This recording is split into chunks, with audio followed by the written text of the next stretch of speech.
Hello and welcome Alright, I guess I'll everyone. leave my hand. Oh no, fine. Just interrupt me, New Zealand. That's cool. That's cool. Now you know what? I'm canceling this show. I'm done. uh, Ah! all right. Hello and everyone. Welcome to another episode of iDep. I'm Youssef, joined as always by Jonno from Japan. How we doing? Hi, I'm Jonno from Japan. Sorry we missed a week, but we didn't want to conflict with the other podcast, Abby's podcast, that can actually stick to a regular schedule. So, hello, we're back. And for our special guest coming hot straight back from Combo Breaker, killing all the Chun-Li Japanese mains, the one and only GhostChips. How are ya? Hey guys, what's up? I Thanks for wouldn't joining. interrupt this time. Better not. 17. No, I'm kidding. Are you gonna keep holding your phone the entire episode, by the way? Most likely. What if I do this Yeah. so it looks like then we can all do it together? But the reason why we got GhostChips on the podcast is because there was a strong contingent of OCE players who went over to Combo Breaker, and continuing with the trend of Australian players just ruining international players' holidays. We thought we'd bring on Reagan to talk about his run and like the OCE players' run in general. But before we get into that, can I just speed run through these results real quick? I'll probably go like top 1, top 3 for like the important games, all right? And then we'll talk about the runs because it's been a little while, but just for the recap. So we'll go through it real quick. As always, the news comes courtesy of eventhubs.com. So, Mortal Kombat was won by Scar, second place Sonic Fox. In 9th place was Dark-Sided Wasminator. There was no one in between, don't worry about it, all right? There was just Who one, is 2, 9. going to CEO? But we'll talk about that. Yeah, we'll talk about that later. But that's a Tweety even came back and was like, nah, I was wrong. Like, you're legit. Like he had his what's the face turn? Like the opposite of a heel turn moment. I don't watch wrestling. I'm an adult. Face turn? I don't Face know. turn, probably Hey! face turn. Yeah, it's face turn. Yeah, It's face I turn. play video games in my spare time. I'm an adult. Tekken 7 was run by Rock's Knee, second place Anakin. All right, I'm scrolling down to find the Beast because that's probably the highest placing Australian, right? Tied for 97th, no one in between, was the Beast with Marduk. Yes. Ant-Man came 97th as well. Oh, and Ant-Man came 97th. Yo, we had there's your top 4. 1, 2, 97, 97. Sick. Ex Marvel 3 champion. Yeah. Turned second contender. Ant-Man. Hell yeah. Yo, that's true. I didn't even think of that. Yeah, But people forget. Ant-Man was legit in Marvel 3. It was hella legit. And by legit, I mean he played Virgil and did Rapid Slash in level 3 X Factor. and he was part of So- that money match that one time, but we don't And talk he won talk it. about that. Oh, he actually- did. He did. He won that one too. He Yo, beat Ant-Man. this guy. He He beat did. this guy sitting right behind me. He's not going to turn Hey, around. KG, wave. KG, wave. Just put your hand up. Just put your fucking hand up, KG. There we go. Yeah. Anyway, Ant-Man, there you go. And KG's mate. Street Fighter 5, I'm going to need GhostChips, I'm going to need your help on this one. So Punk won it over Problem X, as your 1 and 2. I'm scrolling down here. Where are the OCE contenders here? OC, so ZG came 65th and Ooh. I came 49th. Ooh, so first, Ooh. second, 49th, 49, and 65th. That's a really impressive top 4. Nice. Was that it? Was that it for OCE players in Street Fighter? Arby also came second in the auction tournament. Oh yeah, Abby came second in the second auction tournament, That's legit. and he was playing Bob, and I forgot who the other character Marduk. Yeah, Bob and Marduk. Marduk. All right, that explains it. All right, we'll run through the rest of these real quick. Goichi won Dragon Ball FighterZ over Hook. That was a pretty good top 8. I enjoyed it. Smash happened. Under Night was won by Byakuya, so who cares? Lost Soul won with Elfelt. Geralt and Siegfried Linkors won Soul Calibur 6. Cross Tag was won by Walt Tager, which means that game is still crap because you can't have top tier grapplers. It's a bad game. Third Strike was won by Justin. Yeah, and hang on. There are a lot of games, so I think we'll stop there. But there's a reason why we have this young gentleman, this underage gentleman, on this very overage podcast to our left here. Why don't you... So you got what, 45th was it? 49th. 49th. 49. Let's talk about your path to get there. How many holidays did you ruin on the path to 49th? 49th. That was a number, right? Do you know how many entrants, by the way, there were for Street Fighter? I'll find it. 610. Okay. Oof. That seems Yeah. that seems like something a dream killer would know. Yeah, pretty 610. like my seed was 533rd. Like walking in, Oh shit. like Well, that's alright. these TOs had like no idea who I was. Like they didn't even bother to check. Which makes it even more sweet the fact that you like eliminated so many people on your way to top 64. Like there were like a lot of people that I played early on that probably should have made it deeper, but they didn't because of how low my seed was. That's on Like them, bro. No, obviously what you said is incorrect because if they deserve to go further, they should be Oh beaten yeah, by. yeah, true, So, I think true. mathematics would prove you otherwise on that one. Yeah. But yeah, So, take us through your run. like first day I was really nervous, but I was playing really well in casuals.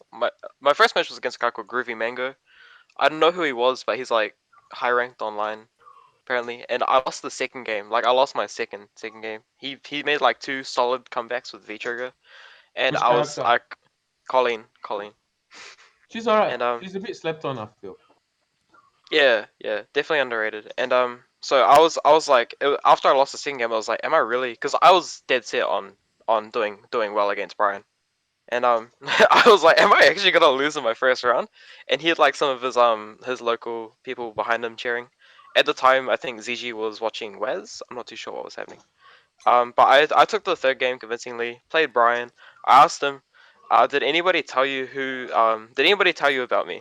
Damo, if you're in chat, you're a traitor. Oh shit, the call outs already? It was. Oh my god, it's like the first round was solid, and then it was basically like a triple perfect after that. It was really bad. I didn't take a single round in my second match against Brian. So he sent me to losers. Then I beat what's it called? An Arizona Ibuki called Natek. I think he could have made it further had he not played me, which is what I mean. Then I got a bye, and then I got to play against a Falk. I don't actually remember his name, but Must have been that he good. yeah, I can't remember. And then I had to play Brian F in the run back. And I was like watching Brian F's winner's side match with Squall as I was playing my Falk match. And I was at the time I was really hoping that Squall would lose because Brian F beat me so badly. But what I didn't know is that Brian F he kind of crumbles when he drops into losers. Like he makes top 8 at premiers, but only in winner's side, only ever in winner's side.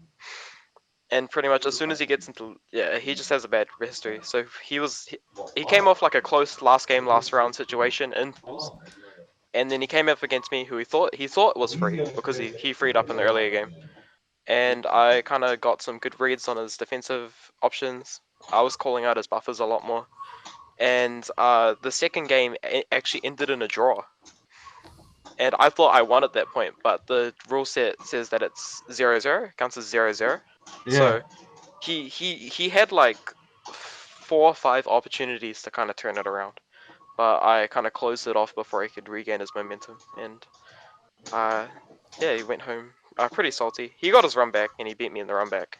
Um, but yeah, so that was He tweeted about it. Now I know. Now his tweet has more context now that you explained this.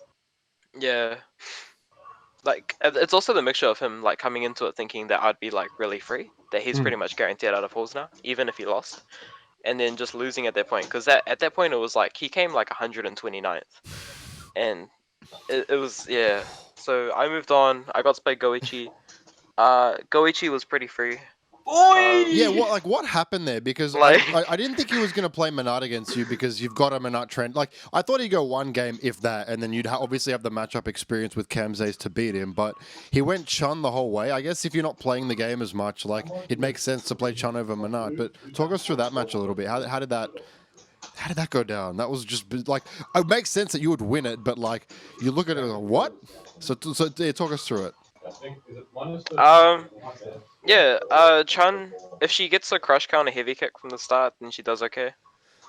And but outside of that, it's real just Bison mauling. I was trying to bait out his back heavy kick anti by jumping at a range where if I empty jumped it would whiff, but he just wouldn't anti it. So I was like, I'd just get into a range where he struggled to anti it, and then get in on him. He wasn't whiff punishing much. He got like one good button read and one good throw read. that was about all the offensive decision making he was making.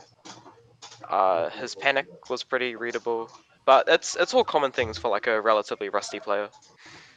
But Yeah, um, he's kind of all in and on Dragon Ball I feel, at the moment. but at the same time, he wasn't really happy losing to someone he didn't know. Well, I bet He he like knows you he had no now. idea. He had no clue. Yep. He remembered me. He remembered me. And yeah, I think him. Yeah, I don't know. Like he was throwing a lot more. I got like 4 shimmy reads. I think 4 shimmy reads. Which is again another trait of like a rusty player. Same thing as similar to Street Fighter 4 players when they transition. They have like this habit of just ticking a lot. So Joichi was ticking a lot, and when he stopped, I knew when he would stop ticking, so it's when I started throwing, and then I finished it with another shimmy. And yeah, So when you that say was he wasn't Goichi. happy when you beat him, like talk, was it like a very Japanese, like, all right, I'm like picking up my stuff and leaving, or was he? Did he try and look a little bit like happy for you, or what? Like what made you say that he wasn't happy? You know, when you He sort of committed dumped him. he committed seppuku on the spot as soon as he lost. That's how unhappy he Yeah, was. it was like the kind of look at the screen like did this like really happen? And then he like when he saw how happy he was, he kind of gave me the happy handshake, and then he kind of walked back to his Japanese friends, probably to talk about how dumb Bison is.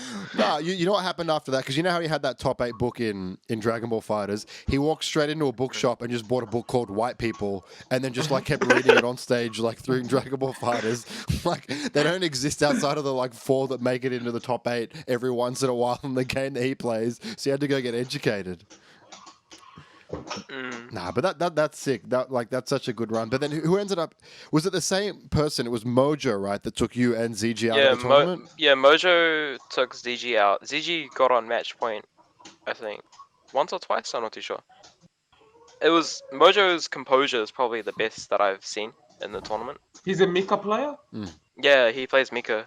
He's one of those like players that tend to get around 17th, 25th, and but he'll always take some names. He always takes names.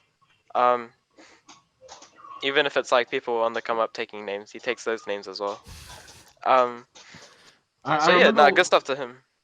sorry, Oh. just real quick. I remember watching his run like before and after he played you guys, and he was actually on a fucking tear. Like he was so hot that weekend. So yeah, like if anyone's just watching like how he's progressing, like it kind of makes sense that he would do good against you in ZG. Like not necessarily be, but at least do good because he was playing so good. Like if you go back and check the Smash GG results and see who he beat, there's a long fucking list of people that he beat that.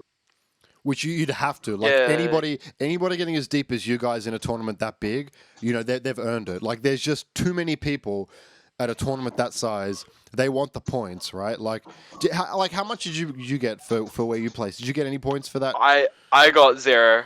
Like after all that, I still got 0. It's what, 32 That's for alright. premieres? Top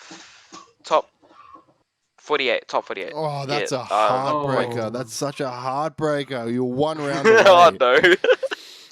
That's alright. Ah, man. But it's all good. I got a grappler is never someone you want to play against in tournament, especially with first to 2, like in first to 2 zone. So I was, but I kind of got readable, like very predictable on my defense, backdashing when I didn't need to. He actually he did something that was like only +1. I backdash and he did like dash forward throw. And I was like, why would you? And then, because it was such a hard read, because he was so far away and he just dashed in and threw me, and I was like, oh my god. Even though like I had the momentum, I think I still won that game. But yeah, just that was probably one of the things he did that kind of probably contributed to me breaking, I guess. How do you find like Mika? How do you find playing against Mika this season? Because I was listening to, I think it was Best of 5 the other day, how they were talking about, like, you remember, people forget, like, people complain about how broken Chun was in season 1, and she was, but people seem to forget things like, I don't know, Mika doing her pressure, and then you could crouching heavy punch and be plus on block, and like start the cycle again. And I feel like people really haven't got like that fear, like that the way that you just tense up when you hear the words Rainbow Mika. Like that tenseness for a lot of people has like never gone away. Like, do you still feel that when you play against Mika? Because she can still kind of do that. Like, how do you find when you come up against a strong Mika like that? Does that still hold true? I feel like I think Mika's one of the characters that if you're gonna get, she's probably the most likely that to rob you because she has the +2 command grab loop, and yeah, that's what's it called. Her hit confirms are really easy because her medium punch, you don't have to cancel into EX Peach, you can link it, so she has like 20 million seconds to hit confirm it. So they're never gonna miss it. A good Mika player never misses their hit confirms pretty much. Her 3-frame counter hit links into more Oki. So it's things can go from good to bad real fast, and when the pressure gets turned on, I feel, especially like me, I don't have much. I've done a lot of losers bracket comebacks, but I've never had to play against much Mika, and Mika has a habit of making you very predictable when the pressure gets turned up. So I was doing exactly what he wanted when he needed me to. So even though the match was tight, when he was on the offense, it was real hard. I was crumbling pretty badly. But that will happen because it's a grappler.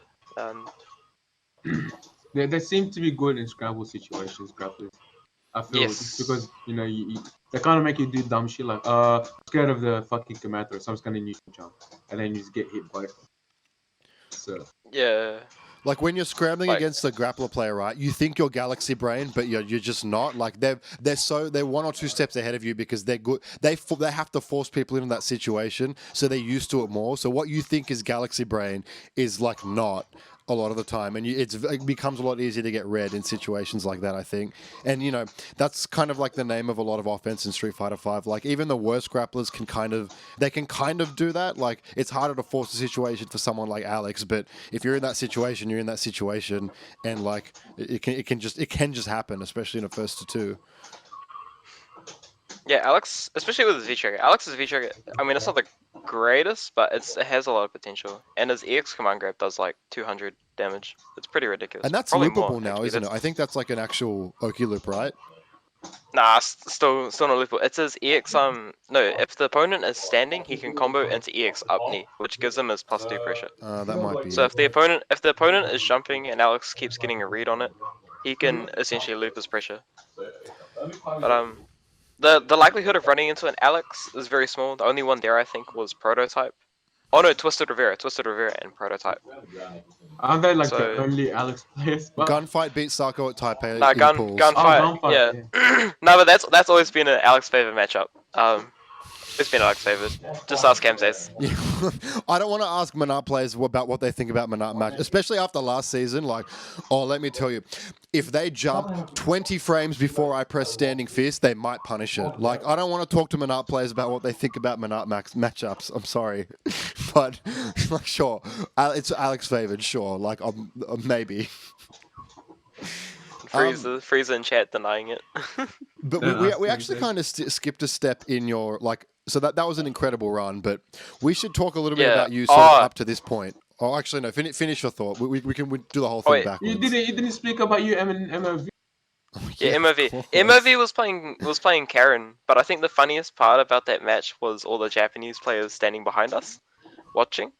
Because even MOV went up to Mojo and said, "I get to play you next," because MOV wanted to play against his Mika. And then Mojo turned to him and said, "I don't know, man. You should watch out for GhostChips." And I think Ooh. MOV kind of had the same feeling as I think Brian F, that I wasn't really gonna be much of a threat. Man, these Japanese players that you think they're all like honorable and humble Yeah, and shit, and then MOV's it's an like, yeah, they're arsehole. He plays mad. and then third they They're just mad strike. dismiss disrespectful. people. I don't know. This guy is just gonna dismiss. Man, MOV is Jonno, a third what strike are you players. doing in this treacherous country, bro? You should come MOV back. is a third strike player. They are categorical assholes. And yeah, he was playing Karen though, but Yeah.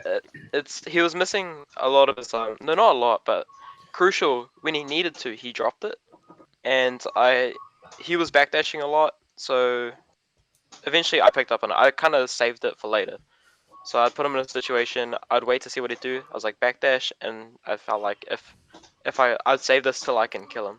I don't know if I did, but that was my thought process. And Where you won. Yeah, you won. yeah, Like I had a good read on his buttons as well. So I was crush countering him a lot as well.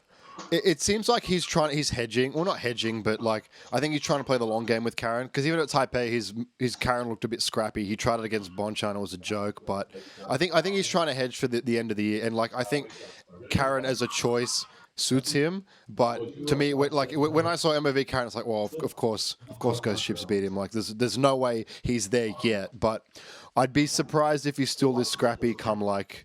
Maybe even Evo, I reckon his Karen would probably be there. Like it suits him, but yeah, I don't know. Like obviously he wasn't there against you, and you dumpstered him. Like that match was archived. I recall it not being particularly close.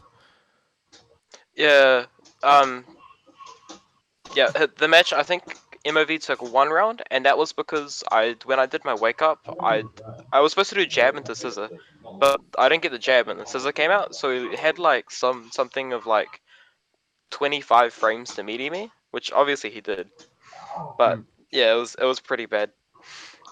And that could have taught me. That was something that I was like usual me if I was playing in like a maybe if I was playing an online tournament, I probably would have lost from there. But yeah, I kind Online of put it doesn't to the online side, doesn't count to took shit. the L. Yeah, I know. But like it's like one of those things. It's like, man, I should have had that jab, but I did the stupid thing of like wake up says I missed my buffer, and I got crush counter for it, and then I lost the round for it essentially. And I was like, I could let this get to me, but I was pretty confident that I could beat MOV. I was pretty confident that I could beat everyone though. I was telling like even just at the hotel when I just landed, I told Tufts and Wiz that I was going to beat Brian F. Oh, Um, but I do that with everyone. I told everyone that I was going to be unsung as well. That didn't work out. Um, yeah, I was trying to hype myself up. How did you find like you play against Travis and when were you playing KG when he was playing like you've had access to good boxes before, right? Yeah. How do you find Brian versus like our boxes like I because like Travis how is pretty Jonno. good. Sorry, just real quick. I like how Jonno mentions a retired boxer player before he mentions Damer. Like, it's so cute, Jonno. Who is in I'm the sorry, fucking Damo. chat right now? Look, Damo. You played He Travis, came up. and Look, and, I'm and and you Japanese played now. KG 3 years ago, right? But fuck Damer, right? It doesn't count for shit. What country was I in 3 years ago, and what country am I in now? What I don't know. Whose fault is that? Japan. Jonathan, whose fault is that? They It's don't your want me to fault. be in this country, Japan. Hey, anyway, back to my question. Like, you've obviously got a lot of boxer experience in Australia. Like, how does he compare to what we have? Because like he grinds a lot, but I feel like I don't know. Maybe Travis and Damo could probably hang with him. The backtrack. I'm backtracking. Okay. But backtracking. No more KG. Back to Demo. All right. I think Brian Hef has probably some of the better buffers and some of the better shimmy reads. But I think as a player, his mental state is probably weaker than Travis's, in my opinion. He kind of same sort of thing as Demo actually. I think where he can be thrown off his game, and if that happens, like if he performs less than he expects to, he kind of gets pretty worried and starts doing things that he doesn't mean to do, or he starts messing up things that he usually always hits. Whereas Travis is always that just consistent, that consistent kind of person. He won't miss things. Um, Travis has some habits which I've managed to exploit, but usually he adapts to them in the later rounds. Like prime example is Gfinity, where I beat him the first week, but then the next time we played, it was like a complete stomp. Travis is yeah, his ability to learn is real fast, and I would say if he was given access to more of the better players on a regular basis, I'd say he'd probably be like top 20 in the world. I'd say yeah, he could definitely be top 20 in the world.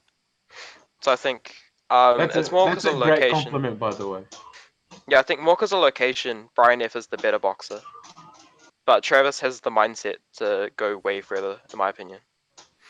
Honestly, Ghost, you're literally describing Australia since like forever. Like we've been like as someone who's been in the scene for almost 15 years, like that's probably like one of the worst things any player in the FGC has to experience being in Australia, where we have, and not just Australia, of course, it extends to you as well in New Zealand. Like so many talented players, but we just fucking cucked so hard because of where we are geographically.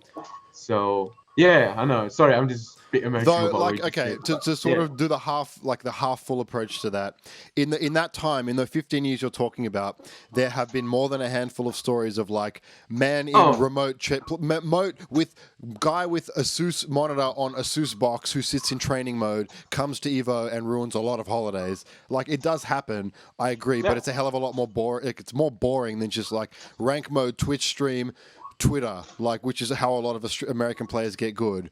Go on Twitch, play online, whine on Twitter, rinse, repeat until you're in top 8 somewhere. Like that have it easier for sure. But you know, like it isn't. I don't want anyone to hear this and say it's impossible. It's just you have to approach it differently. I It's just think so much harder for us. it That's all. is. It is But 100% it's harder, so but much it's not harder. impossible. Not Yep. impossible. Anyway, how did you find the rest of the event? Like outside of once you were done ruining people's holiday, how was your holiday? Did you Oh compete my in god. anything else, by the way, or was it just Street Fighter? Oh, I entered Dragon Ball just to play Apology Man, and then I kind of just DQ'd myself pretty much. What? Like, I just played a Dragon Ball literally just to meet Apology Man. Like, because I made it out of pools, and I was like, I'm done for the day. And then I looked at my bracket, I was like, oh, actually nah, I'm gonna go get a photo. Alright. He's really And nice. Vinny's yeah, really nice. Yeah. yeah, he was cool to talk to. Yeah. We got pizza, and then we went to IHOP. We talked with Serene. She has these like the company that sponsors Taquito, the Roto. Roto Z. Yeah, Yeah. that's actually like they make esports products, and one of them are eye drops. And so Abby he was like falling asleep, so she gave him, and these are like super powerful eye drops. Send you the photos later, but yeah, just keep that in mind. So we went back to the venue.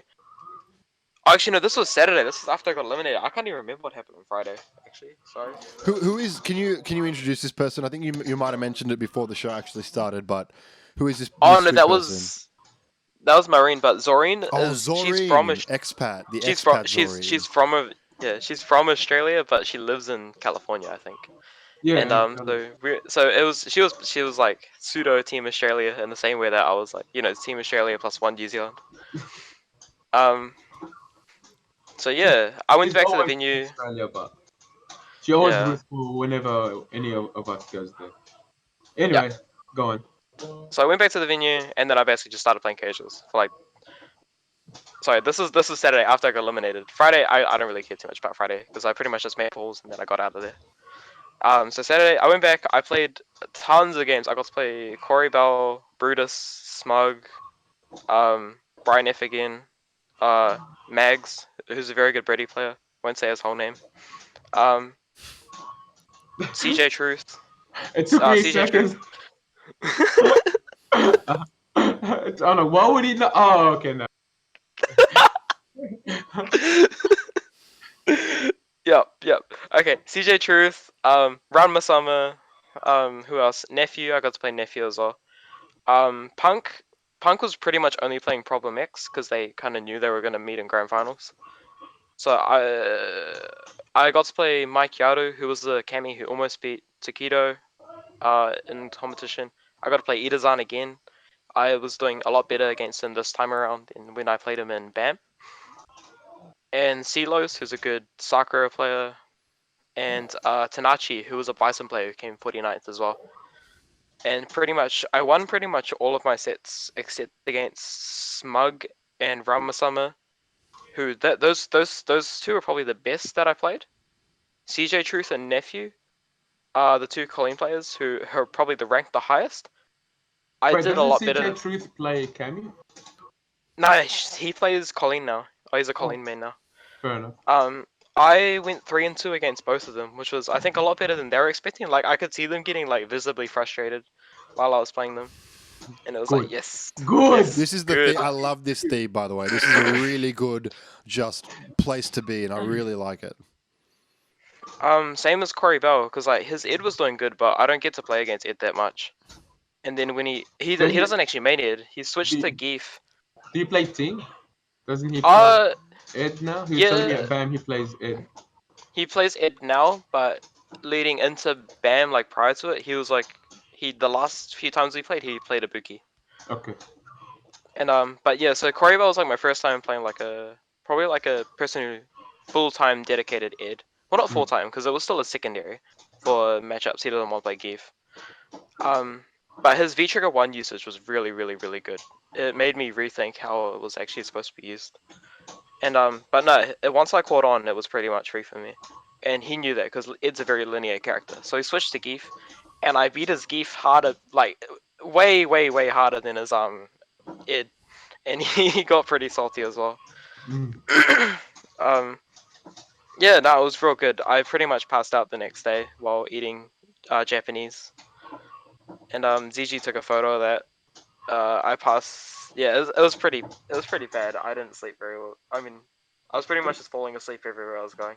It's a And 24 then I hour. had, I yeah, doubt many people get a lot of sleep. but I pretty much made the most of my time. Oh, I got to play TKO as well, who's the France Chun-Li player. He was getting pretty frustrated as well, but he managed to bring it back, which is something not many of the other players managed to do. So huge respect to him. That's a 5-5 Yeah, ass but matchup, 100%. You reckon? he plays Bice. No, he plays Problem X quite a lot, so he has a lot of salt for the matchup. And yeah, it's one of those like I'm losing to Problem X. Surely there can't be like another Bison I can lose to, because I think he gets quite close, maybe quite close. I'm not too sure, but yeah, and then this random Bison that he's never heard of just start like I beat him in a first to 10, and then I beat him in a first to 5-1, and yeah, it was like. Oof. But after that he brought it back like quite an insane amount. And so good prop. Like I think he got like 9. It was like 9-1 after that his way. He's with V triggers, and I wasn't really ready for it because V trigger 2 isn't. I'm more used to chuns with V trigger 1, Mm. which is another thing that I wasn't really ready for. Is the amount of what's it called? There's a lot of things. Even though I play most characters to prepare for matchups, some of it's helpful. Like my Chun Li and V trigger 1's pretty good, but I have no idea how a V trigger 2 works or how the frames on it. And same as Smug. Smug beat me quite bad, mostly because he's a very good player, a very disrespectful player. He hits buttons on minus all the time, but he also has the upper up on me that nobody really plays G in New Zealand and Australia, and that's another thing that I had to experience. Doesn't say Sura play. Okay, I mean, I don't get to play Case that often. Like I don't play him. Lewis, once is a Urian player playing G. He plays G like he's Urian. I feel that's how I feel. Smug is like a G. It Well, was hold on. crazy. He was Question: is Smug now full-time G? No more Barrow? yeah, I think so. It And I think sounds that's like the right he's decision. grinding G, but he's refining Balrog. Like, because, he's got way more time with Balrog under his belt, so he can main G to get that character up and then just refine the Balrog as he needs to. Maybe? Like if he goes, I reckon his Barrow would be even better once he goes back because he has like the added experience of playing a character that's completely different, Fair enough. which I think also contributes to Ting's improvement as well. Mm. Because yeah, every year he just climbs higher and higher at BAM, like just more and more placements. And every year it's like he's using a different character, but he still gets a higher and higher placing. He's smart, and he labs a lot. Yeah, full props to him. Mm.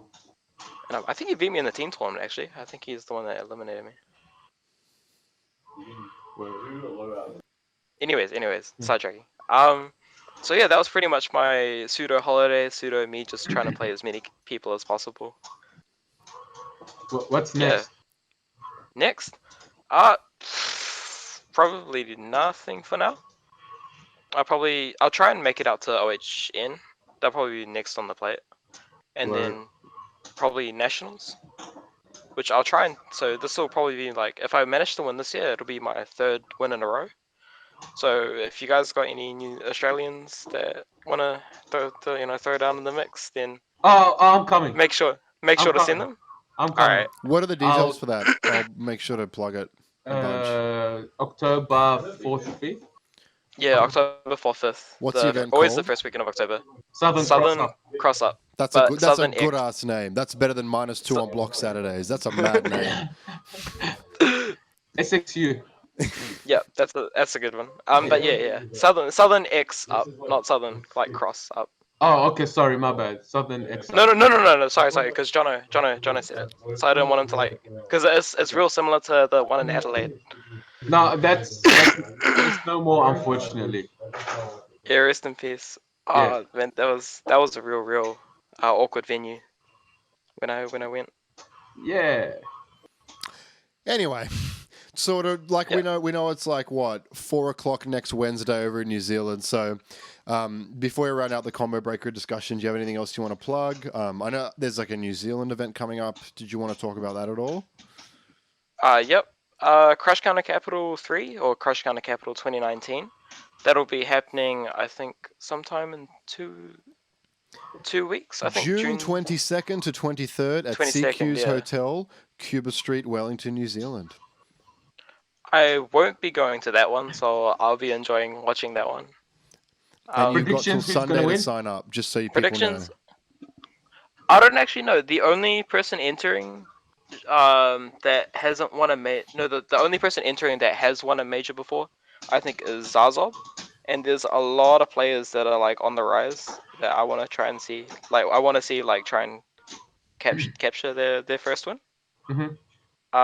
Based on ranking, no, based on like results wise, I think Mike, iMagneto, iKoki is probably looking to take it out. Who else is on come up? Soul's back in action. Iron Soul. Oh shit! Yep, he's playing again. Nice. Lewis K, resident NZ's sleeper player. Dark Horses. He beat Rups at Nationals last year, so he's also in the nice. mix. Reno, I think, best player in Hamilton right now. He also beat Zed to make top 32 at BAM. So it's all like real close pull this time. Oh, Dio, yes, Dio, best kin in Zed. Maybe. Isn't that me? Too rare to live, too rare to lie, too damn long. Yeah, he beat Burnout last year at Nationals and got 5th. He doesn't play the game that much, but when he does play it, it's like why doesn't this guy play more? He's one of those guys.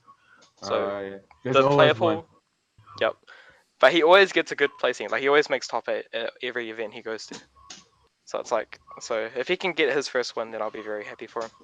Yep. So that's pretty much the description of the event. Like the player pool is real tight. So I can't really say who's gonna win. It's probably gonna be one of those people that I mentioned. One of those 67 people I just. Yep. 100%.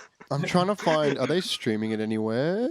Was anyone in the chat can maybe help me with that one? If I had to guess, probably on twitch.tv/expansion NZ. Because Okay. I don't. Yeah, We'll Dave's find not the running details. this one. Oh, what? Dave's not running it. Who's running it? Jackson CB, Jackson _CB, I think. He owns Expansion NZ, which is like the Wellington sector of the FGC. Sick. So they've kind of like taken it under their own control now. Is this like the first time they do it? Yeah, I feel like a lot of the regions, like, because Hamilton's starting to throw their own majors. They finished the second one this time. This will be Wellington's 3rd major. Christchurch recently, I think they had their 4th major. So yeah, everything's looking on the up. Looking on the up and up. Fuck yes. Yep. All right. Well, I'm getting word from Twitch chat that it's probably going to be Twitch TV/expansion NZ. So I'll probably check it out. Like you just mentioned a bunch of names that I've never heard of, which makes me think we've got to do about 7 more New Zealand episodes at some point in the near future. Yeah, we should do more New Zealand. Yeah. I mean, Abby's podcast, he had Wowza on. He's going to EVA this year because he won the EVA path. BAM. BAM. Path to Evo. Yeah, the BAM path to EVA. EVA. So yeah, he's going to EVA. Who won for Street Fighter? Travis. Yeah, Travis. Well, he beat some in grand finals, right? Something like that. Yeah, he beat some. So yeah, man. New Zealand got all these killers, bro. They need to spread out and make more people salty. It's like this young fella right here. You know what I'm saying? Go to twitter.com and think of something, but before you really think about it, type it out and then hit tweet. And then that's really going to contribute to a really healthy, thriving community. And I just really encourage more people to try and do that more. Like, get about 40% of the way through a thought, stop, then go to Twitter, all right? That's what you got to do. Especially with OHN coming up. We need more people doing that. Listen, I know as an OHN organizer, I know I want everyone to come to OHN, but I also want to play. Hey, the elderly home is over there, cousin. For anyone that doesn't know, that's Is this a Peter thingy-majiggy? that's a two-time OHN. Peter thingy-majiggy. That goes by the name of Lucky Strikes. He is BKB's resident Murdoch player.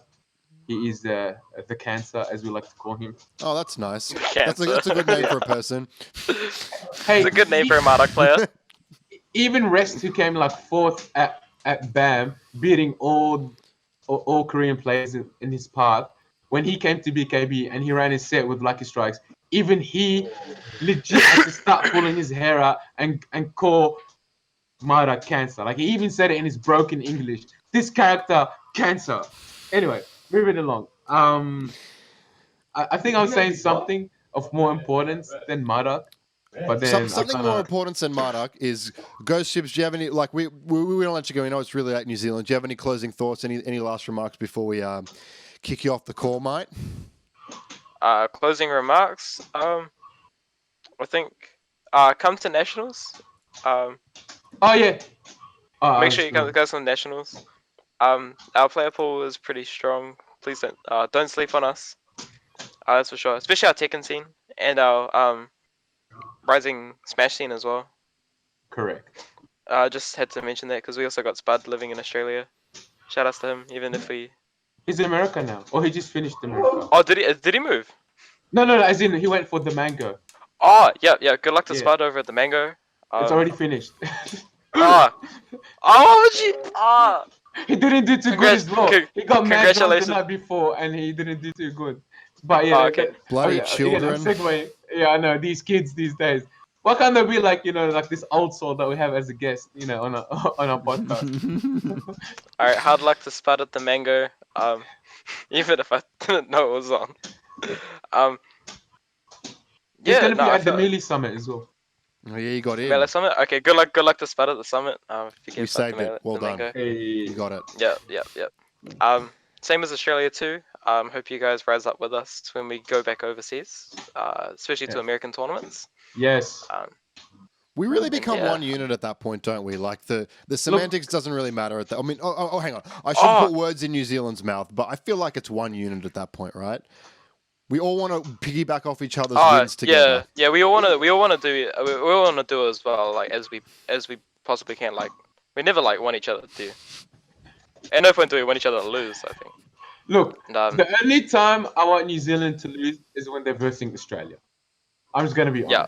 And even like, same. and Vice to be versa, even vice versa. more honest, like a lot of times, I still don't want New Zealand to lose, even when they're versing Australia. I'm just being like 100% honest. It's just being extra transparent. But in the grand scheme of things, yeah, fuck yeah, definitely OCE against the world, man. Definitely. Yep. Quick mention to the people that I stayed with. Tafs and Wiz for Marvel. He did pretty solid. Putting up a good battle against a lot of the Marvel OGs. Especially since it's basically like a fire pit over there. They just get roasted mid match. And Oh, Marvel, especially coming up from yeah. New Zealand. Yeah. It's So- crazy. That game, volatile. Like, no, maybe volatile's not the right word, but like you need to have tough skin. If you're a Marvel player and you're in Yes. America, you need to have tough skin because you'll get roasted like mid combo. You know what I'm saying? Like they'll be like roaming your ass and spitting shit at you. So yeah. So yeah. Good stuff to them. And Tafs, who did a good job running some of the brackets as well. And some of the weird ones like TMNT. TMNT That game Tournament is Fighters. Yeah. godlike, man. Man, I played it at BAM. Michelangelo sucks. Just gonna leave that out there. He's so bad. I was real pissed. I won like one game and then lost like 5, and I was like, I'm done with this. Yeah, no, I feel like that's a good closing statement. OCE and NZ, um, Marvel, Street Fighter, and TMNT. Hell Word, yeah. word.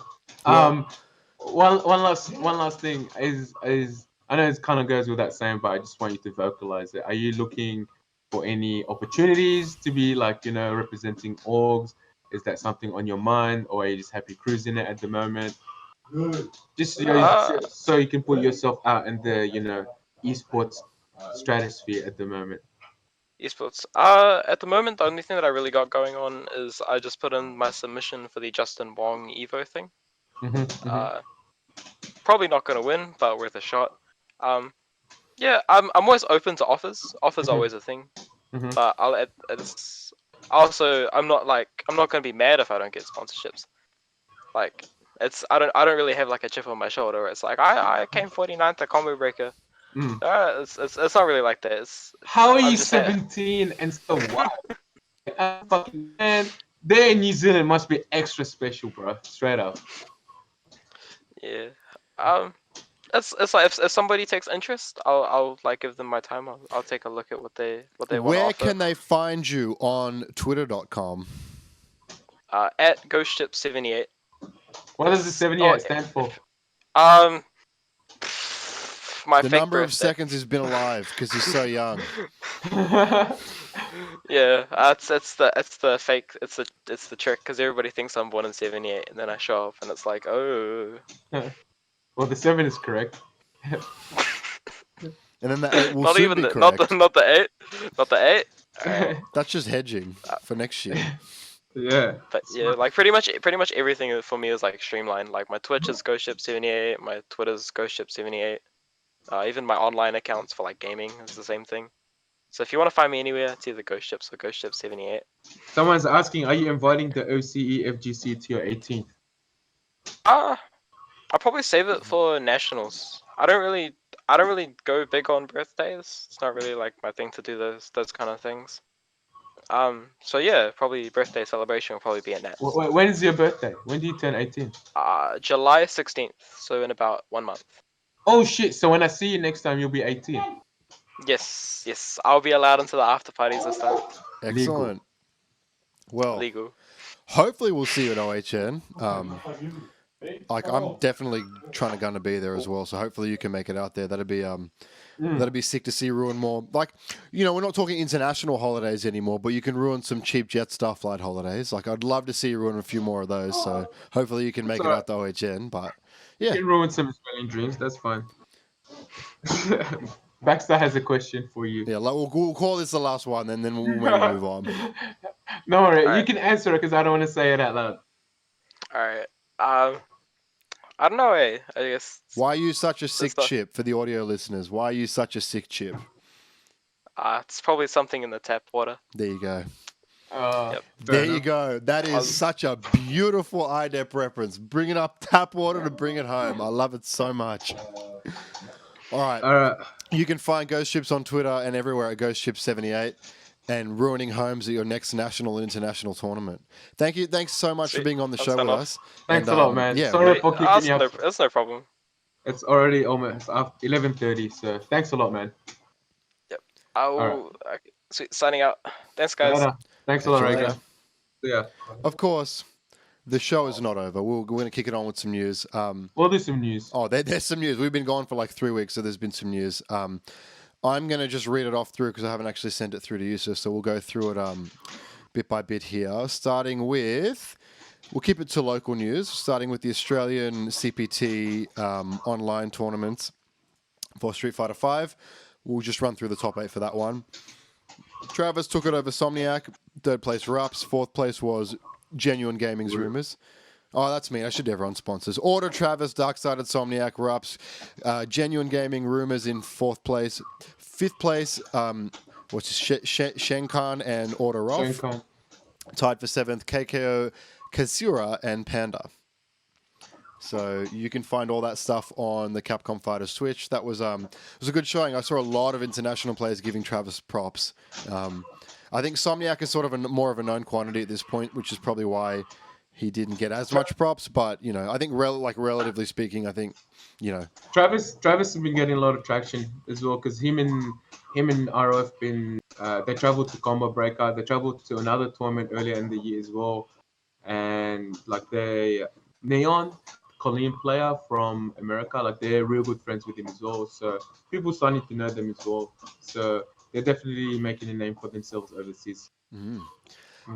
Excuse me, this news is all out of order, so we might jump to some Tekken stuff next. I want to talk about the balance E changes for Tekken 7, specifically like what? Is Geef, King, Bob, and Eddie were the big winners and losers?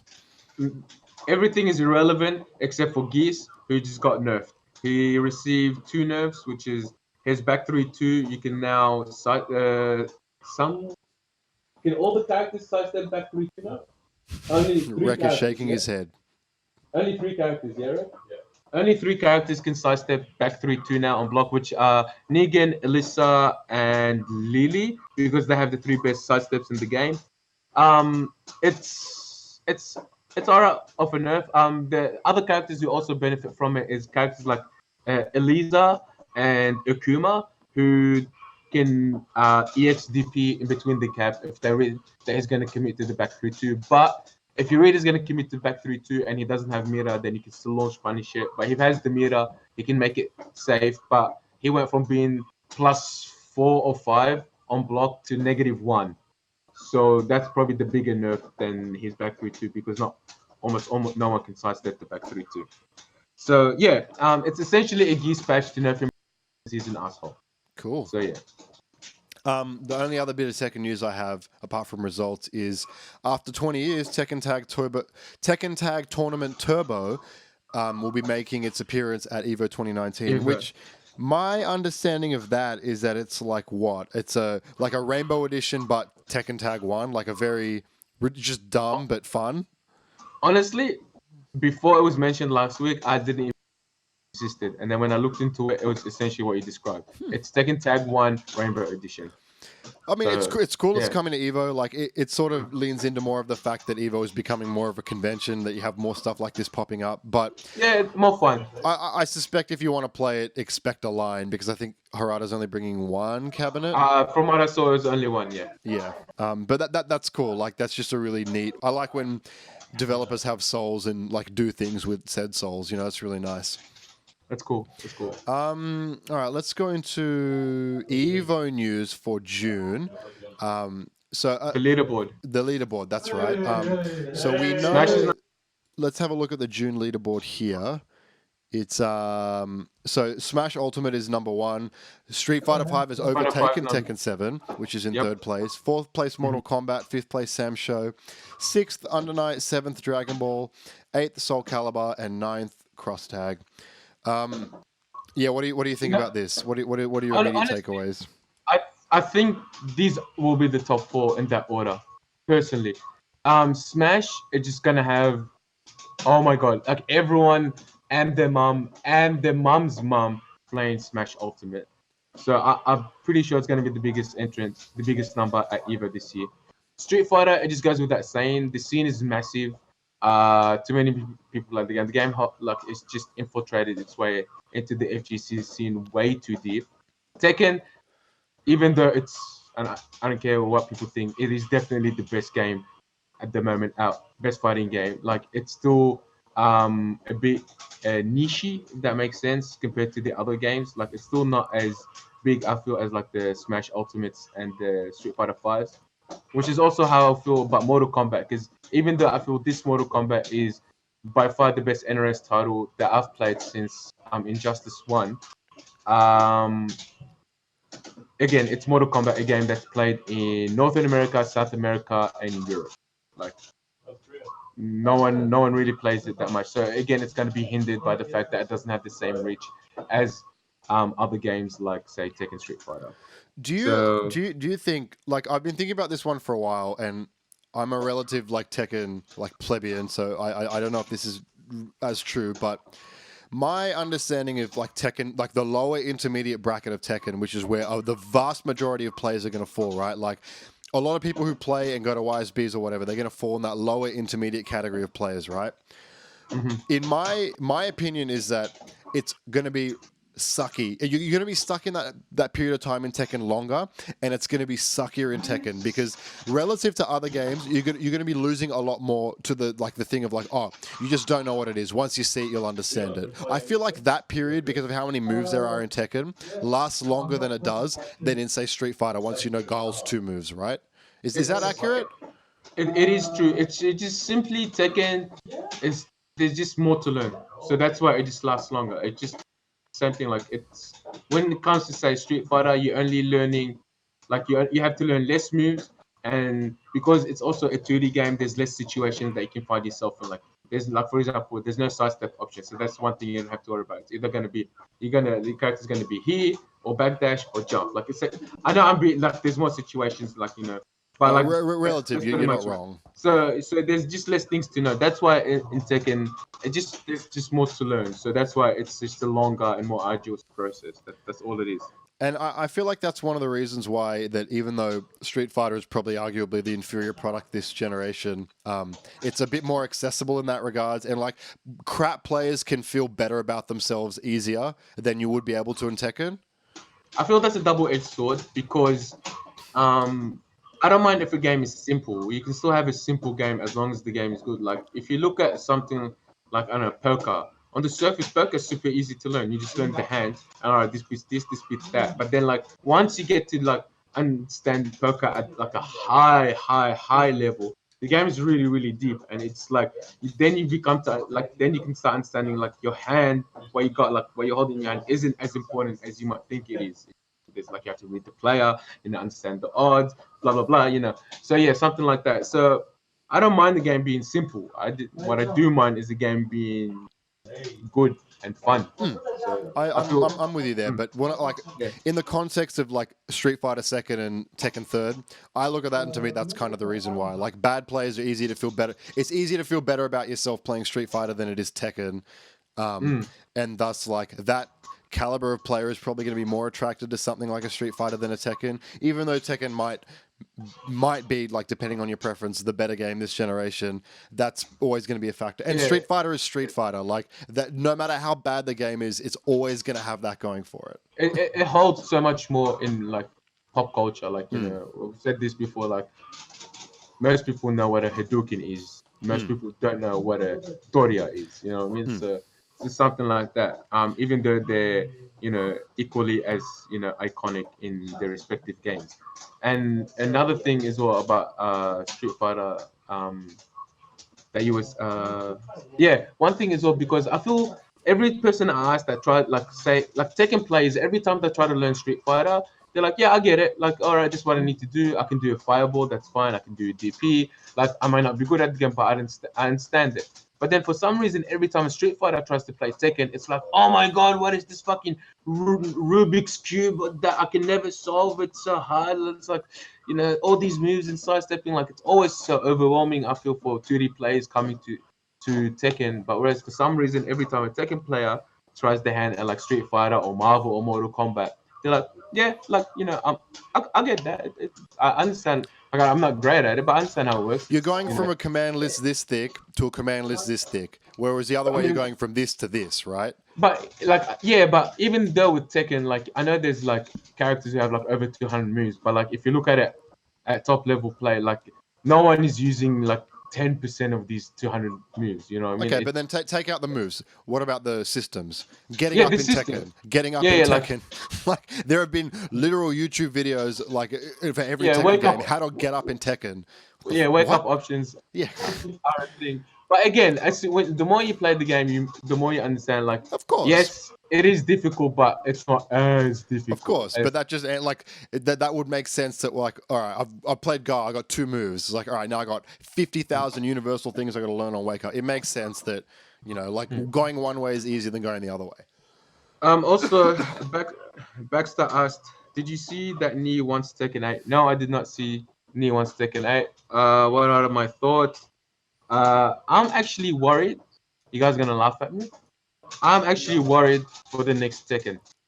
And the reason why I'm worried for the next Tekken is because Tekken 7 is such a fucking great game. I don't know. I actually don't know how Bamco are gonna handle the next Tekken. Like how they're gonna do to make it different from Tekken 7, but still good like Tekken 7. So I'm genuinely worried. I'm actually worried about Tekken 8.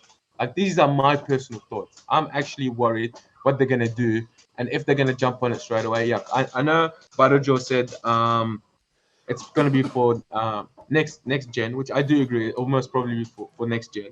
But I don't know how they fucking yes, yes. UMVC through to MVC. Yes, thank you. It's essentially that. It's even worse because Tekken is iterative, and a numbered Tekken franchise means like that's got to be big. Like what? 6 had Yeah. Rage, 7 Yeah. had the cinematic or whatever. Hold on. Rage isn't new. It was in Tag 1 and it was called Netsu. And it wasn't as important as strong as it was in Tekken 6. So Tag 1 actually initially was the first game to have Rage. So Tekken 6 had the bound. That was the first thing that Okay. Tekken 6 bound. So yeah. And 7 had the cinematic supers, which and slow mo, which is incredible. Seven. But Yeah, slow mo is sick. It's sick. It's sick. Alright, it's because you're adding a third dimension while Tekken already kind of playing 2D. but yeah, like that makes you're sense. right. Like Neek can want I- Tekken 8. That's fine. I did say that. Like the third dimension is a real head door. Like it's good that Tekken wants Tekken 8, but the game is in a really good spot at the moment as it stands. Yeah, I personally at the moment see no need for a Tekken 8. Tekken 7 is killing it. It's been getting more and more numbers, more and more attention. It's I don't know, like it is. And again, it might sound super subjective, but if anyone wants to argue with me, then fucking argue. But it is the hottest fighting game at the moment around. So yeah, we've got everything going for it. Like Tekken 8 will happen when you look at the businessman spreadsheet. The second this number drops below this number, it's like, okay, now we've got to make Tekken 8. And that's when Tekken 8 will happen. I agree. I agree. For better or worse, it doesn't matter about the tournament players. It matters about like keeping this company in business, right? And the second Tekken 7 stop making sense, then you can probably expect 8. Anyway. Reg been playing Tekken for only 2 years and he's amazing. Tekken can't be that much harder than SF5. Yeah, Abby brings a good point. 2 years ago, I would laugh to myself every time I had to verse Rec at a YSB. I'm like, yes, free win. Now, bro, can we not? I don't want to even talk about the Noroma killer. His name isn't even Rec anymore. It's Noroma killer. That's it. Like 2 years. Just dedicate 2 years, bro. That's it. Speaking of 2 years, we're finally getting the long-awaited Street Fighter V Arcade Edition news. Ono says in August, which really means at Evo, please do my Shoryuken. My job depends on it. Anyway, we've talked about this to death on the show. At this point, I really don't know what they can announce. I mean, I do. Like, the only thing they could really announce to sort of revitalize any interest in the game is like, hey, we hired 2 people for the netcode this time. And the cloud goes, ah, and then they get home and it still runs like dog shit. No, it has to be the netcode. The netcode is the only thing they can throw here that I think is going to make a big difference. I feel at the moment, I mean, I love to hate on Street Fighter. Like I've hated on Street Fighter 4, hated on Street Fighter 5, but I feel currently at the moment Street Fighter 5 is probably, even though there hasn't been any new announcements, I feel the game is probably in the best state it has been. I don't like tier list wise, there are the better characters, but I feel a lot of characters can compete. Capcom Pro Tour still going healthy and strong. And non-Asian players dominating, and I always love to see that happen. Just because I'm not hating on Asia or whatever, but it's just nice to see non-Asian players dominate. For me personally, people kind of like they had time to ease their way into the mess that was day one Street Fighter 5, and now it's been 3 years later, and it's kind of like been constantly shaping itself into a better product and improving. So honestly, like, outside of the netcode, like, what are you gonna do? Just drop a couple characters for free for everyone? Just make everyone happy? I honestly don't feel the need for much. Like, give them something, but I honestly don't feel the need. Like, you need to make something too big and too massive. Just being honest, man. So a couple of things in the chat.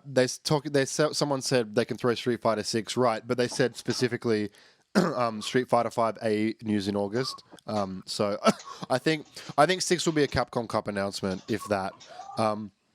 my personal feeling is like, all right, people say the game is getting stale. People said that about 4, like sort of relative, like in, if you think about where Ultra was, people said it was starting to get stale. I think balance-wise, it's maybe one good patch. Like a lot of top players have said it's maybe one patch away. Nerf Rashid a bit, tweak Akuma, Ibuki, like maybe bring the top 5 down a little bit, maybe buff the other boys a bit, like the bottom 5 up, bottom 5 down. Balance-wise, it's pretty good. I think fix the netcode, make it free to play. Like it should go free to play. There are enough Chun costumes in that bloody store that the game should be free to play. It's like you watch the Pro Tour and it's embarrassing. Like you look at what happened on my Street Fighter. Like why is every ad a bargain bin crap? Sakura went to Target and bought like a fucking dress for a year 10 formal and you're gonna charge me $5 for it. Like get out of here. Get out of here. Make it free to play. Make the bank off the costumes because people are gonna buy it anyway. Fix the netcode and then maybe chill till Capcom Cup. I think that's what they should probably do. And stop trying to sell me year 10 formal dresses. I don't want them. I don't want them. All right, can we talk about something wholesome as fuck for a second? All right, go for it. Can we talk about Darksided Wars? How he's currently the face of Australian FGC. Like he's like almost single-handedly carrying the fucking flag for everyone, and he's doing such a great job at it. He recently got sponsored by Justin Wong to go to CEO. Justin Wong sponsored like 3 or 4 other players as well, like Lost Soul, Zaffarino, Princess Slim, and I forgot who the last person is. And they're all from America as far as I know, except for Taz. So he deserves that shit, and he's been working his balls off. And I don't know, like just I don't have the words to describe how fucking happy I am and how deserving this kid is. So just fucking shout outs to Taz. I hope more people can rise up to that level. I hope more people can get that recognition.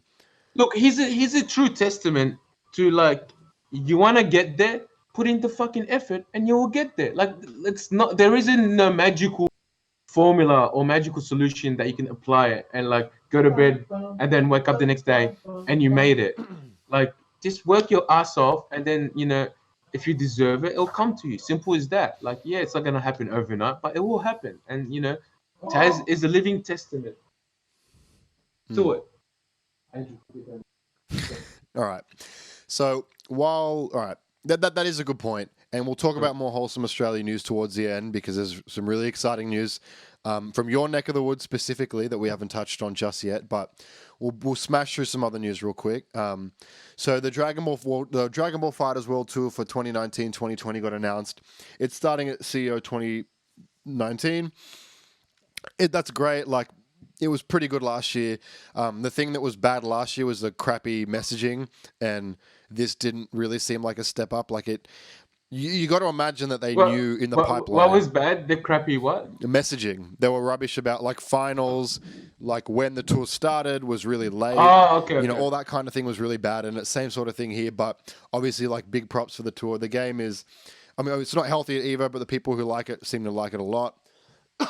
I feel personally interest kind of slightly dropped off just because there was like a lot of silence for a while. Like outside of like the characters being released, like Jiren and Videl and Kid Goku. Like outside of the season pass, people were expecting like a tour announcement earlier, and I feel they didn't get it when they wanted to get it. I feel kind of interest kind of slowed down, but a lot of people still play it. It's still you watch Evo will be good. Like maybe someone will beat Sonic Fox and he'll be like, LeMayo, I'm playing MK11. Here's my first suit. Sonic Fox isn't even the target at the moment. It's Goichi and Cousin. It's back to the Japanese, man. The game is going to be worse this year so I think a lot of people don't like GT Goku as well. I think he's literally everything people didn't want in characters, and then they took it from all the other characters, and then they just shoved it in Kid Goku. Yeah. So people are cynical. They're like, oh, you want to pay money and then put in the DLC character. Oh, cynical Bamco. I don't think it's that, but I think it's an unfortunate situation regardless. I'm waiting for Janemba. Yeah, look, I've picked up, like, it's on sale. I picked up the game on PS4. It's like, for me, it's low effort enough that like I can play kind of casually and enjoy it. And for me, that's good enough. But yeah, like I don't know about playing at 100%. Like there are only so many level 3 cinematics I can see before. Like I was labbing my day one of labbing Bardock level 3 like Oki, and I got sick of seeing that day one. Like I don't know how people have been whinging about that anywhere like anywhere near as much as like I thought there would be. It's ridiculous. Yeah. But Anyway, yeah, like either way, the tour is good news. Like I'm happy because there are a lot of def- OCE players who really like that game. keen for it. Yeah. Beyond that, what else? So we got some Smash news that came out of E3. E3. So the Dragon Quest hero was revealed for DLC for Smash Ultimate. He's got like some weird MP meter, so he's got his own little system. That's cool. That's obviously to tie in with Dragon Quest 11, which is coming out. That's really cool. And the other character is Banjo Kazooie, which is like another pipe dream, fever dream character, which is cool. But you know, I don't know if they announced when it was coming. I haven't watched the direct yet. Oh, fall. So probably later on. It's coming into summer? Yeah, so like Q3 this year, I think it is. That's cool. I'll play them once and then never again because that's where I'm at with Smash. But that's still really cool news. Yeah, I don't know much about. I've never heard of the Banjo Kazooie character before. I'm just being honest, and but people seem to be overly ecstatic about him, so that's cool. Dragon Quest heroes, yeah. I mean, tight, I guess. That's a really But- Japanese announcement. Like that's a game that like we grew up on Pokemon. Japanese kids grew up on Pokemon and Dragon Quest. Like that's something that like even my girlfriend, she's like, oh yeah, I played the Dragon Quest music in my band in high school. I'm like, who are you? What? So yeah, like it's a big cultural milestone touchstone for them. Excellent.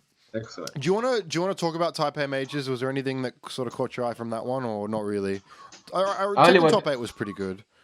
Yeah, like I said, I only watched Tekken, to be honest with you. And this is the year of Jin and Geese, for anyone else. Now, remember 2 years ago when it was just Dragonovs and Jacks everywhere? This is the year of Geese and Jin. Yeah, they're really good and they're really dominant. And yeah, we're gonna be seeing more and more Geeses and Jin come to dominance, I feel, as the year progresses. It was a really, really hype grand final. I'm actually really happy that Double won because it's his first major win. And he got reset on, actually. Noroma reset on him, but then he just brought it back. Oh, Chikurin. Sorry, Chikurin reset on him. Again, a Geese player. And that's not to say Law isn't good. He's super good. Definitely top 10, maybe even top 5. But yeah, he's really, really good. But yeah, it was really, really fun. Yeah. I watched like the Street Fighter Top 8. That was pretty good as well. There was only about 80 something Tekken entrants, but really? like everyone was a killer. Like almost everyone was a killer. Like that bracket like was stacked as fuck. I saw Street Fighter had like something like 380 entrants. So I don't know. I don't know Street Fighter was that big in Taiwan, but that's a lot of. It's close to a lot of Asian regions, I think, as well. That's a big one. Yeah. But, to your point about Tekken, the first unsponsored player is 17th, and it's Cherry Berry Mango. So there you go. Yes, and who just got recently not unsigned. He was with this program with UIU called UIU Go, where they just sponsor deserving players for like 3 months or something, and then they help them get to different tournaments. So his 3 months contract just ended, so that's why he's not sponsored no more. So yeah. I'll touch on Street Fighter real quick. So it was a pretty good. It was a predictable top 8, but it was a pretty good top 8. The only real standout here is Yo-Yo Tai, who I think is ranked number 3 online. He's a very prominent Taiwanese Mika player. Otherwise, like Bonchen played Sagat all the way to top 8, and then I think he played exclusive. No, he played I think maybe a little bit against Fudo Birdie, who got second to Fujimura, who won the whole thing. Outside of that, like 2 Taiwanese players, Yo-Yo Tai and Gamer B tied for 5th, Machapo and Cien tied for 7th, and then outside the top 8, you had like all sorts of ridiculous names. So it was a really good top 8 and a good tournament. I can't believe Machapo is doing so good. Like it's, he's just carrying the Nikali banner all by himself. And just You look at the spawning. way he does his stomp mix-ups. Like, if you don't understand Street Fighter Five and you look at him just doing stomp mix-up, it's kind of hard to like digest. But he's sort of robbing you of turns because he's banking on you not interrupting him and doing like a lot of unpredictable heavy stomps to get plus frames and take turns again. And he's really good about like continuing his pressure by doing stuff like that. And he does a lot of really cheeky stuff on Wake Up, like a lot of command grab characters. You know, if they think. Like Nakali, for example, he's got a DP and a command throw that he can do on Wake Up. So if he reads you're going to block on Wake Up, because he thinks you're predicting his Dragon Punch, he'll wake up with command throw or something and do really cheeky stuff like that. Ooh. So he's really like taking a boring character but stretching all of the options quite to their limits. And I think because Nakali's kind of dropped off in recent, there's not like Haitani switched. There are a couple here and there, but he's sort of the Nakali at the moment. And I think people have sort of gotten a bit more positive about seeing him again. So then when you see like, yeah, look, he ended that with heavy stomp and he got his plus frames. That's smart and interesting. Whereas 2 years ago, it's like, oh, this character's boring. I hate him. You know, it's just kind of like Street Fighter's very cyclical like that. Like people, I agree. They just want to hate something, but they don't know where to do like direct the it. hate, So even if the hate doesn't comes make around in sense. circles. Yeah. Outside of that, like DOA 5, they announced Kula and Mai for King of Fighters characters. Mai is returning from DOA 5. Kula is new to the series, but she, I think, is very similar to one other character, one robot character in DOA 6. I don't know. I'm really happy for the people that like that game. That had mad viewership before Street Fighter Top 8, so like good stuff to them. But I don't know anything about that game. Same. But yeah, I mean, speaking of announcements, Shang Tsung got announced for Mortal Kombat.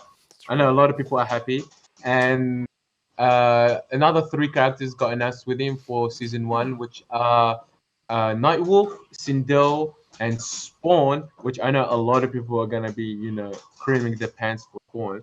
I myself is one of them. I know Abby is definitely playing Spawn. I must probably be playing Spawn when he comes out as well. At the moment, I'm playing Jax. I was playing Grinning Barrett, but I think I'm going to switch to Hunker Down because it's easier and you get a command grab. So, yeah. And then Chainsaw hit and not Terminator theme song hit. Yeah. I don't know. Yeah. Chainsaw hit and not Terminator theme song. We'll see. We'll see who the last 2 guest characters are. It's all up in the air at the moment. But yeah, interesting season 1 choices. I'm interested to see how they're gonna do Nightwolf, to be honest with you, out of the 4 characters. Just because I don't know, I didn't actually think he will be included personally, but the fact that they went with him, I'm just interested to see how they're gonna do him. Yeah, Mortal Kombat is just looking in such a healthy place at the moment. I feel like it is. It's not a game without its issues, but like if you've been watching Mortal Kombat recently, the gameplay is very not like Mortal Kombat X. So if you're still playing Mortal Kombat X and Mortal Kombat 11, you're gonna lose a lot. It's very more heavy and strings based, and knowing when to interrupt and when to take your turn.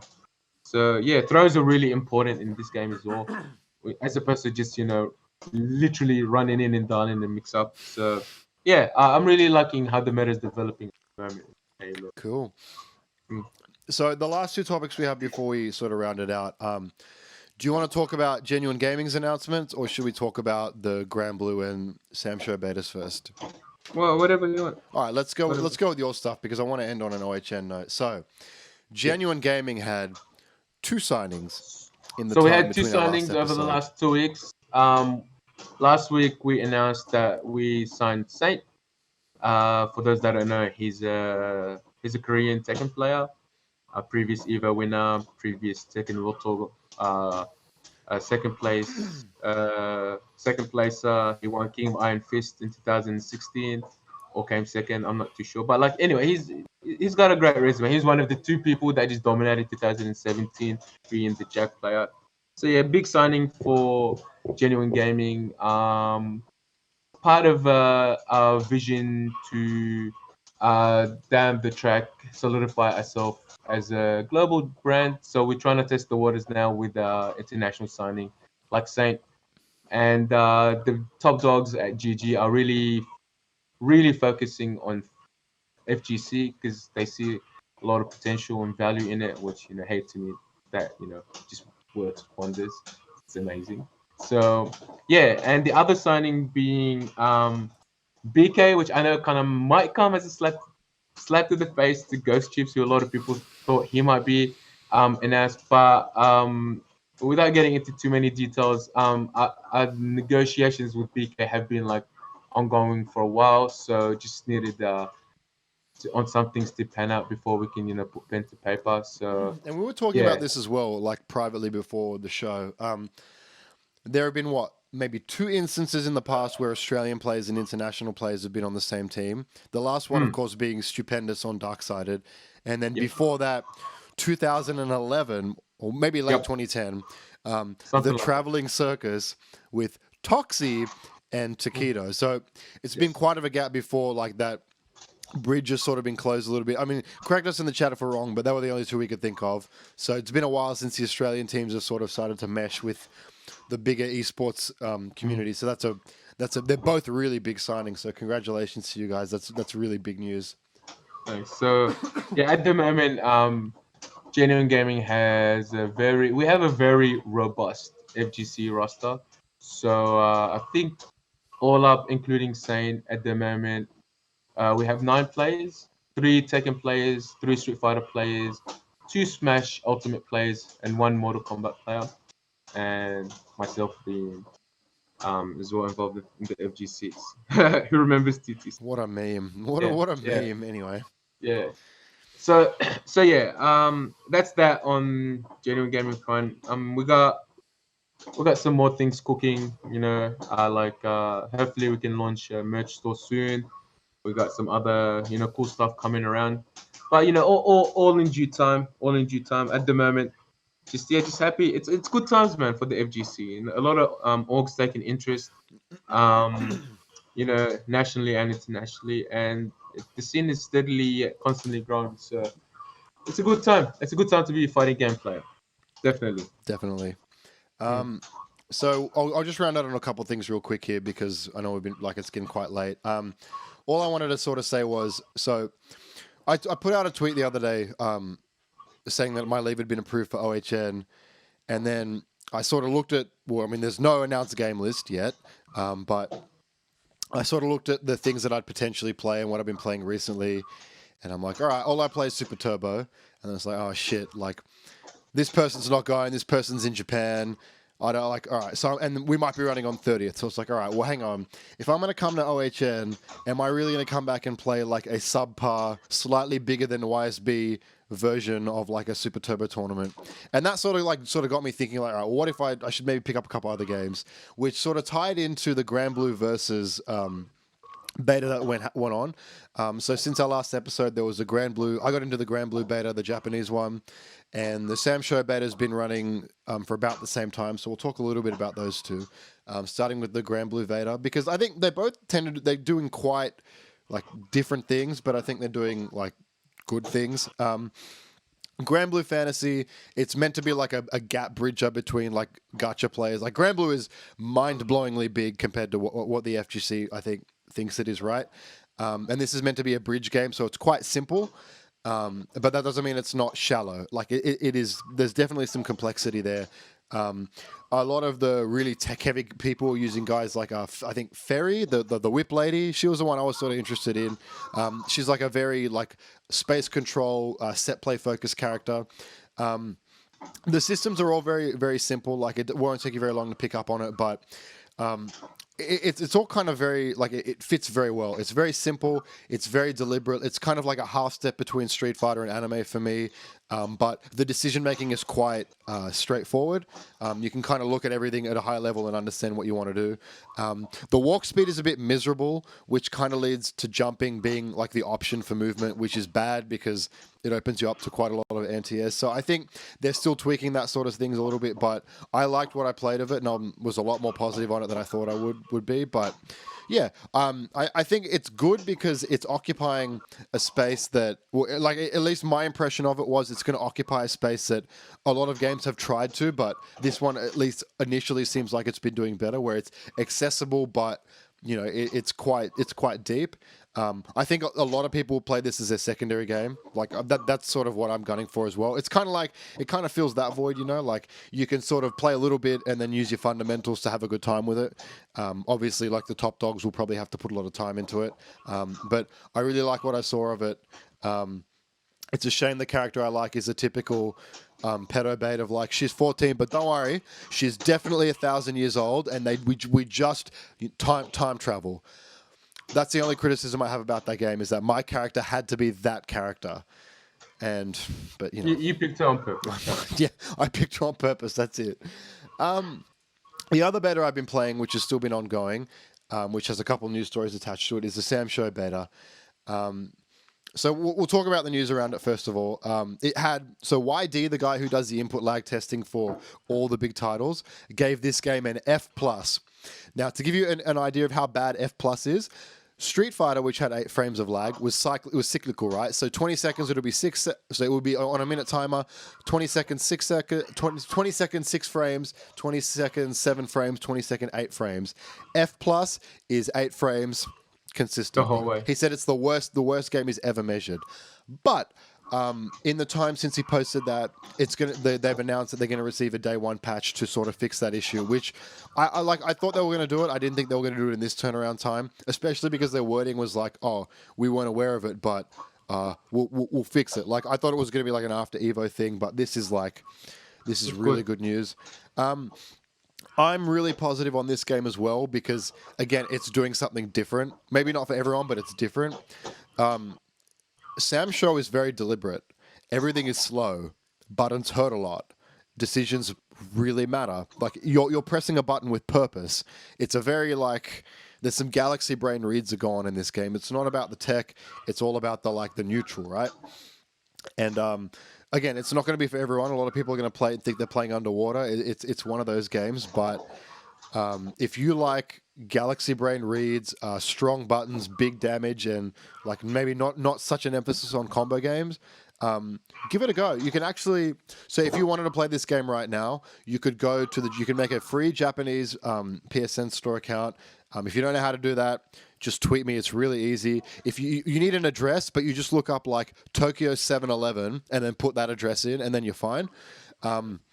For some reason, I don't quite. That's literally what I've done for every single one of my accounts before I moved here, and it has a 2-hour time limit, which doesn't make any sense because they're not testing netcode. Everything is offline.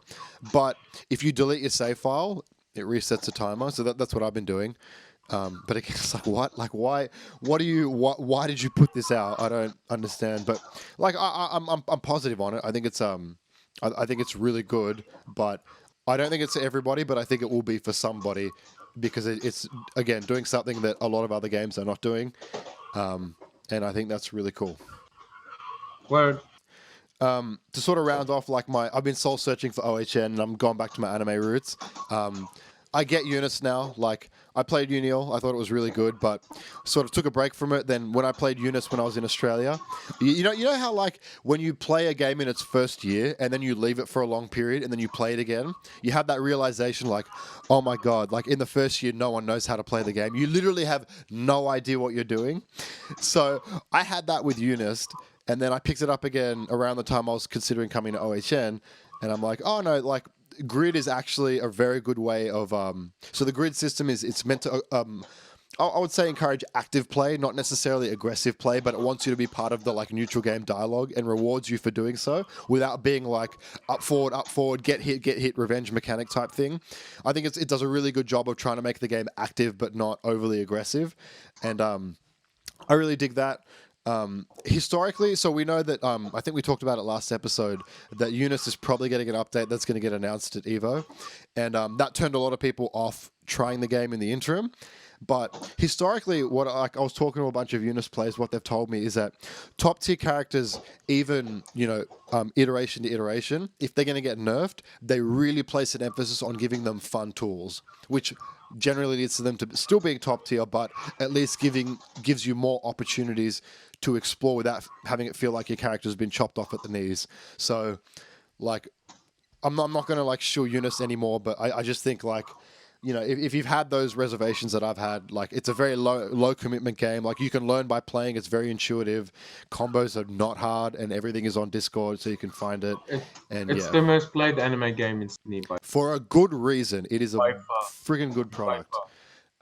So I've been playing a lot of that, and then I'm back to cross tag because the new meta is really good. It's like everything is still busted, but they took out the dumb stuff, and like they took out the dumb busted stuff and kept the fun busted stuff, and gave more people dumb busted stuff. So more people sort of fit in that category, and less people fit in the like less fun, but like broken category. So big ups to that. I've been playing Igus, who's like Persona Magneto, and then I've been playing Mitsuru, who is like Cancer. She's got like a massive sword and she wins neutral free. So I've been playing a lot of that. And I think that's honestly pushed me over the edge to be like, all right, even if ST is a garbage tournament at OHN, which it won't be, but I just really don't like 30th.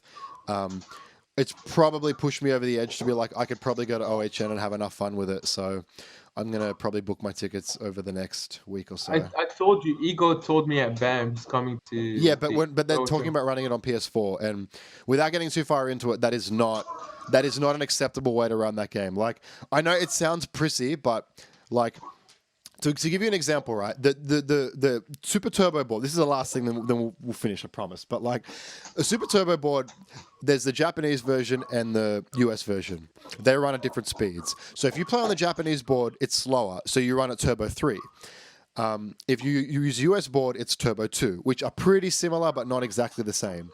The 30th collection came out in the West first, and it uses the US version, and it's not right. Like the speed is not right, and there's 2 extra frames of input lag. So they had one tournament here in Japan. They had one tournament, and all the up forward characters ran riot because it was too fast. It was like nearly 2 seconds. You talk about like a round time.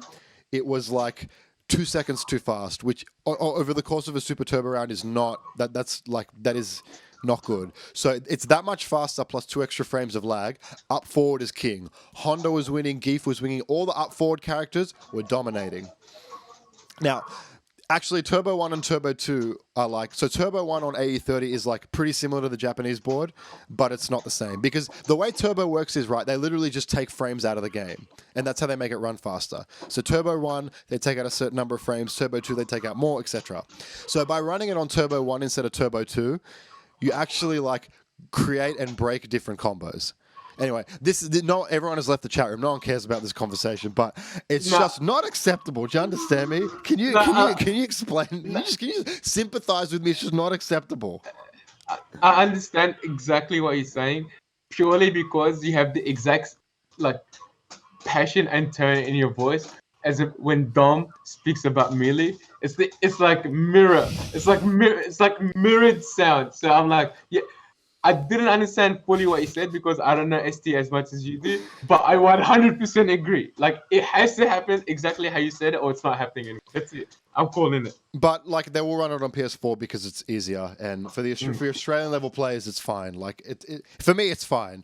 Like I feel it because I can walk 2 meters down the road to one of the biggest Super Turbo arcades, walk home and play online and feel it. That's the only reason I can feel it. But again, I'll probably lose to Boxer, and it won't that won't matter. If I lose, if they run it on 30th and I lose, that won't be why. I'm not like option selecting. I'm saying right now, if I don't win OHN, that is not the reason why. But it is a big deal. Yeah, fair enough. So are we like we might as well round this show out. But are we committing to Wednesdays? Are Wednesdays the day now? I don't know. I don't know. I have to get back to you on that. Talk to us about the background noise. How did you find it? I find it comforting, but how did you guys find it back home? Like, talk to us a little bit about that because we don't want to step on Abby's podcast. Like, we don't want to like he's claimed Thursday, and it's not right for us to just sort of like wander in and out as we please. But it's hard for us to find a time. So, let us know what you thought of it. But yeah, we are trying to find like a time that works for the two of us. But like, I thought the background noise was fine. It kind of adds to that like, feel. So people in the chat are saying feel. It's fine. That's cool. Yeah. So maybe we'll talk about it. Like, you can follow us on Twitter at Gamera @_fate_. Yeah, I'm starting the plug. We're getting out of here. Yeah. Just are we plugging? Yeah, you know what, you do your thing, and then we'll call it. That's sort of all I wanted to talk to Yeah, you I mean chat about. everyone knows where we at. Just I'm at Twitter underscore FAYD underscore. Follow everything Genuine Gaming AU, please. Follow all our players. We have a robust roster. Like I said, GG trying to do good by the FGC community. Not just FGC, but the other games as well. But they have a main focus on the FGC at the moment. Yeah, and hopefully you guys had a good time. Shout out to all of New Zealand FGC. Who are Straight all up, in bed because it's 4 o'clock on Saturday at this point. what is it? It's just late. It's so Oh, late for okay. them. Yeah, But yeah, shout outs to New shout outs to Zealand. the man. Honestly, they're the fucking realest. And hopefully we see you guys at. I mean, look, we plugged OHN, but we also didn't plug Sunny Side Up in Queensland, which is happening in August. I know it's the second weekend in August because it's the weekend right after Evo. So for anyone, doesn't matter, even if you're outside Australia and you want to make an Australian tournament, do support any Australian major. It's the first time they run. So if you got the time and money, do hit up Queensland, and otherwise, of course, OHN is happening in August 10 or September. 11 for Sunny Side Up. September 23 through 5 for OHN. September 22 or September 22, 24, something like that. Let me check it. I got it here. 20 through 22. Yeah, September 20 through 22. And after that, there's October 4 and 5 for Southern Cross Up in New Zealand. So we're starting to get a consistent amount of majors in OCE that people should definitely start hitting up and partaking in, because it's more fun than a fucking major.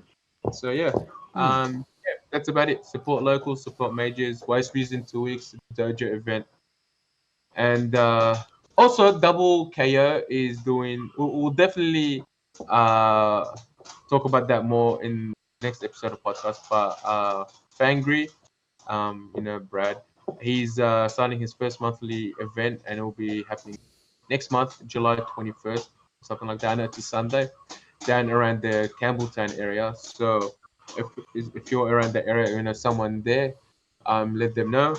So yeah, that's about it. Support, just support. We say that at the end of every episode. Hell yeah. And that's it from me. Speaking of support, you should catch Abby's podcast tomorrow on twitch.tv/dabeast_151. Or if you're watching the archive, that'll be tonight, Thursday, whatever the hell of June. You can catch the archives for the show from us on iTunes, Spotify, and wherever you get your podcasts, or youtube.com/Gamrah, GAMRAH. You can find the show notes on our second home, ozhado.net, but I don't think we have any this week. Otherwise, I'm going to be streaming a lot more on this channel, so twitch.tv/Gamrah, as I sort of document. If I'm committing to OHN, I'm going to document my entire thing to sort of get me playing again. So you can expect SF5, Eunice, BB Tag, maybe a bit of Dragon Ball. So make sure you're following us on Twitter as well, _fade_, all that stuff. Otherwise, we'll be back in 2 weeks at an undisclosed date. We'll be back in 2 weeks for something. We don't know when. But otherwise, that's probably going to do it for us. I'll be streaming this weekend, so catch that out. Otherwise, we'll see you in 2 weeks for more podcast. Later, guys. Good Ciao night. for now.